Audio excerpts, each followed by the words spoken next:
Alors on commence par le fichier Excel qui inclut les noms et les numéros de téléphone. Il peut y avoir une seule colonne avec simplement des numéros de téléphone. Ce fichier Excel, on va le renommer en .txt pour en faire un bloc-notes Windows. On retrouvera la même chose à l'intérieur, des noms, des numéros de téléphone, séparés par un point-virgule. On ouvre le logiciel ClientBox, on voit qu'il y a déjà une campagne en cours avec des noms, des numéros. On voit que la première ligne d'ailleurs, le correspondant a tapé la touche 1 à une date et à une heure donnée, et le second correspondant a écouté le message.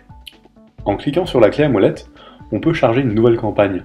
Donc on va choisir le fichier de numéro de téléphone à appeler, qui est sur le bureau, qui est la liste de clients qu'on vient de voir juste avant. On l'ouvre. Ensuite, on peut choisir d'ajouter ou pas un préfixe, le 3651 par exemple, pour marquer le numéro de l'appelant. On choisit un nombre de répétitions du message, et puis ensuite, on choisit évidemment le message qu'on souhaite délivrer à chaque destinataire. Ça peut être un point Wave ou un point MP3 qu'on a enregistré soi-même sur l'ordinateur.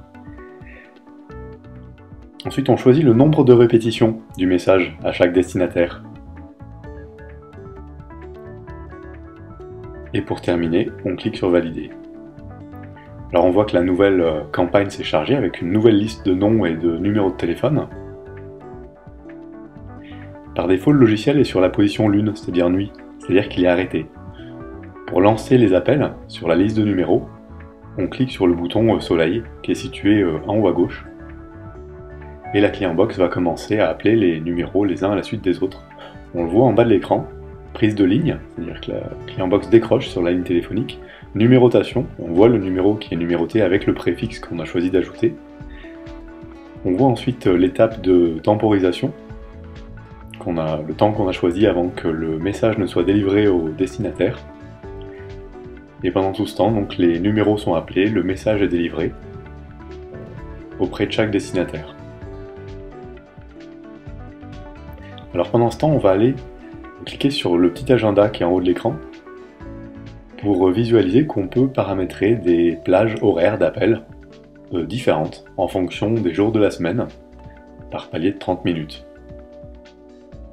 Et on enregistre. On voit qu'en bas, la ClientBox a attendu que le destinataire tape une touche sur son combiné de téléphone avant de passer au numéro suivant. En quittant le logiciel, on voit qu'un fichier résultat a été créé sur le bureau. Alors on retrouve notre bureau Windows avec le logiciel ClientBox, le fichier initial et un fichier résultat créé automatiquement par le logiciel ClientBox. Quand on ouvre ce fichier résultat, on retrouve évidemment la liste des numéros de téléphone et des noms qu'on avait importés, mais on retrouve une colonne avec le client a tapé la touche 1, le client a écouté complètement le message, ou le client a raccroché avant la fin du message. Évidemment, la date et l'heure à laquelle le message a été diffusé.